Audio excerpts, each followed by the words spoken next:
à l'international. À force d'envoyer des avertissements aux Occidentaux, il va falloir commencer à prendre au sérieux le président russe Vladimir Poutine, d'autant plus que selon les experts, en Ukraine, tout devrait se passer entre le 20 novembre et le 20 janvier. Hier, alors que les forces armées ukrainiennes ont d'abord déclaré que la Russie avait lancé un missile balistique intercontinental en Ukraine, le haut commandement américain a par la suite tempéré cette information historique en précisant qu'il ne s'agissait que d'un missile balistique expérimental de moyenne portée et non donc d'un missile intercontinental, un type d'arme cependant que Moscou n'avait pas officiellement. Du côté du Kremlin, peu de choses ont été déclarées avant que Vladimir Poutine ne s'exprime et il a non seulement confirmé l'utilisation d'un nouveau missile balistique à moyenne portée, de plus il a rappelé que son pays était prêt à tous les scénarios dans le conflit qu'il oppose à l'Ukraine et à ses alliés occidentaux et que Moscou n'excluait pas de frapper les pays dont les armes sont utilisées par l'Ukraine en Russie. Autrement dit, ce conflit est désormais mondial, d'autant plus que, je vous le rappelle, si vous êtes passé à côté de cette information, mais la Chine accueille sur son territoire des usines de fabrication de drones pour l'armée russe. Côté occidental, les réactions ne se sont pas fait attendre. L'utilisation par la Russie d'un nouveau missile balistique de moyenne portée contre l'Ukraine ne changera ni le cours du conflit, ni la détermination des alliés de l'OTAN à soutenir l'Ukraine, a affirmé la porte-parole de l'Alliance Atlantique, Farah Dakhlala. Paris et Londres ont pour leur part affirmé qu'elles ne laisseront pas Vladimir Poutine réécrire les principes des relations internationales et l'empêcheront de parvenir à ses fins en Ukraine. Enfin, côté américain, le gouvernement de Joe Biden a annoncé dans la foulée de ce tir une série de sanctions visant une cinquantaine d'établissements bancaires russes afin de limiter l'accès au système financier international et réduire le financement de l'effort de guerre russe contre l'Ukraine. Toujours à l'international, et bien que ce soit une mesure qui se veut coercitive, dans les faits, elle relève plus du symbole. Hier, jeudi 21 novembre, la Cour pénale internationale a émis des mandats d'arrêt contre le Premier ministre israélien Benjamin Netanyahou, contre l'ancien ministre israélien de la Défense Yoav Gallant et contre le chef de la branche armée du Hamas, Mohamed Deif. La juridiction pénale internationale les accuse d'avoir commis des crimes de guerre et des crimes contre l'humanité lors de l'offensive dans la bande de Gaza, notamment l'utilisation de la famine comme arme et le fait d'avoir dirigé des attaques contre des civils. Le bureau du Premier ministre a réagi au mandat d'arrêt environ 1 heure après leur publication, qualifiant cette décision officielle de décision antisémite de la Cour pénale internationale, équivalente à une version moderne, selon lui, de l'affaire Dreyfus. Aux États-Unis, le marché de l'emploi est plein de ressources. En effet, le nombre d'Américains ayant déposé une nouvelle demande d'allocation chômage a chuté de manière inattendue la semaine dernière, ce qui laisse supposer que la croissance de l'emploi a probablement rebondi en novembre après avoir brusquement ralenti le mois dernier en raison des ouragans et des grèves. Dans le détail, selon les données du département américain du travail publiées hier, le pays a enregistré 213 000 nouvelles inscriptions aux allocations chômage. La semaine débutant du 11 novembre, un chiffre en baisse de 6 000 unités par rapport à la semaine précédente.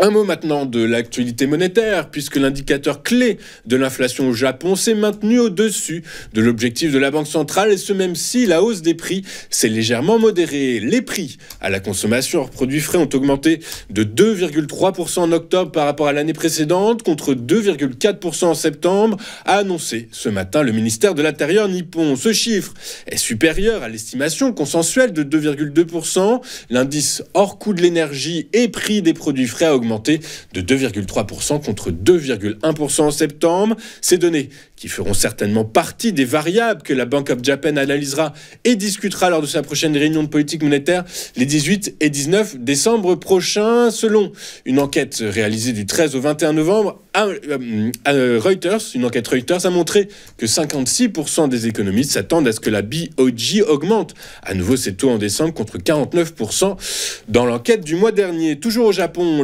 l'activité industrielle s'est contractée pour le 5e mois consécutif en novembre en raison d'une demande poussive causée par les inquiétudes concernant le ralentissement économique chinois et des pressions persistantes sur les intrants. Selon une enquête publiée ce matin, l'indice PMI du secteur manufacturier japonais, publié par la Banque d'Australie, a légèrement baissé, passant de 49,2 en octobre à 49 en novembre. Je vous rappelle que le seuil de 50 points sépare les phases d'expansion et de contraction de l'activité.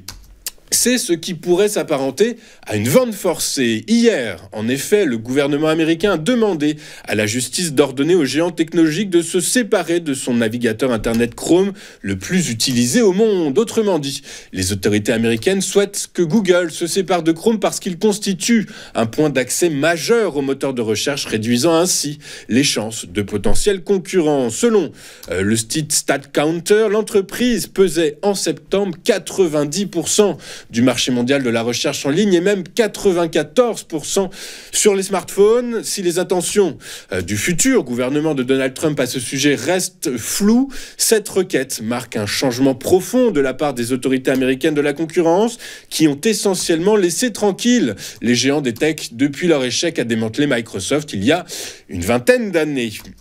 Avant de voir ce qu'il s'est passé sur la planète financière, regardons ce à quoi les investisseurs seront attentifs aujourd'hui, et l'actualité sera largement dominée par la publication d'une série d'indices PMI de part et d'autre de l'Atlantique. Le discours de Christine Lagarde sera également à suivre et évidemment le Bitcoin sera la vedette du jour puisqu'en théorie, il devrait atteindre les 100 000 $. Toute la question désormais est de savoir s'il va continuer sur cette tendance, et premier élément de réponse dans l'intervention de Marc Raffard hier sur notre antenne. Regardons maintenant ce qu'il s'est passé sur les principales places de la finance hier, et en Europe, les principaux indices actions ont clôturé dans le vert, mettant ainsi fin à une période d'incertitude. Les commentaires d'un responsable américain ayant apaisé certaines inquiétudes géopolitiques qui ont limité l'enthousiasme des investisseurs, puisque pour ce responsable américain, la frappe russe, comme nous l'avons vu dans nos actus, n'était pas un ICBM, c'est-à-dire un missile intercontinental, mais un missile balistique de moyenne portée expérimentale.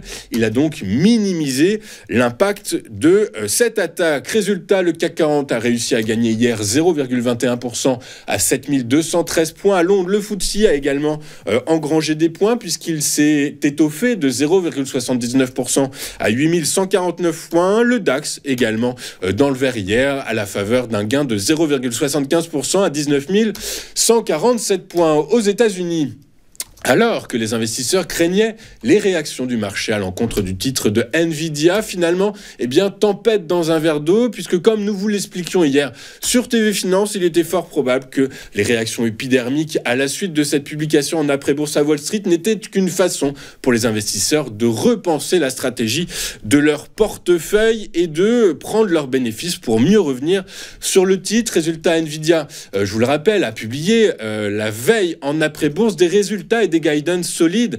Ceci étant, comme je viens de vous le dire, certains investisseurs ont fait la fine bouche, mais tout ceci n'était que reculé pour mieux sauter. Résultat, le Dow Jones a pris 1,06% à 43 870 points. Le S&P 500 a gagné 0,53% à 5 948 points. Le Nasdaq Composite a lui symboliquement gagné 0,03% à 18 972 points. Le compartiment de la tech US freiné dans ses velléités haussières par la scission annoncée des activités de Google, comme nous venons de le voir à l'instant. En Asie, le Nikkei a gagné 0,68% pour clôturer à 38 283 points, stimulés par les valeurs des puces électroniques dans la foulée de la non-sanction par les marchés financiers de la publication et des guidance de Nvidia.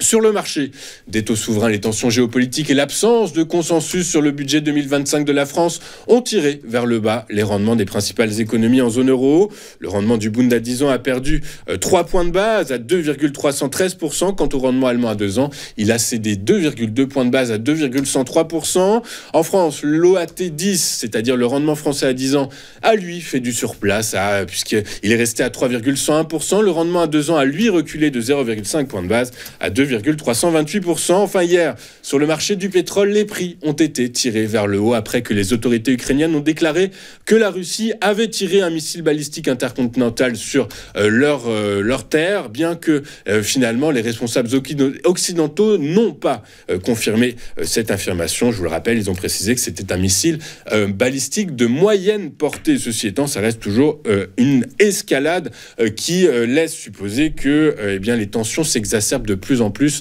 aux portes de l'Europe. Résultat, dans cette ambiance, le baril de Brent de la mer du Nord pour livraison janvier a progressé de 1,95% pour clôturer à 74,23$ l'unité. Quant à son homologue américain, le baril de West Texas Intermediate avec échéance décembre, il a lui avancé de 1,48% à 69,77$. Marquons une toute première pause dans cette édition du 22 novembre 2024 et juste après, nous retrouverons Éric Galliègue et son point stratégique. À tout de suite sur Téléfinance.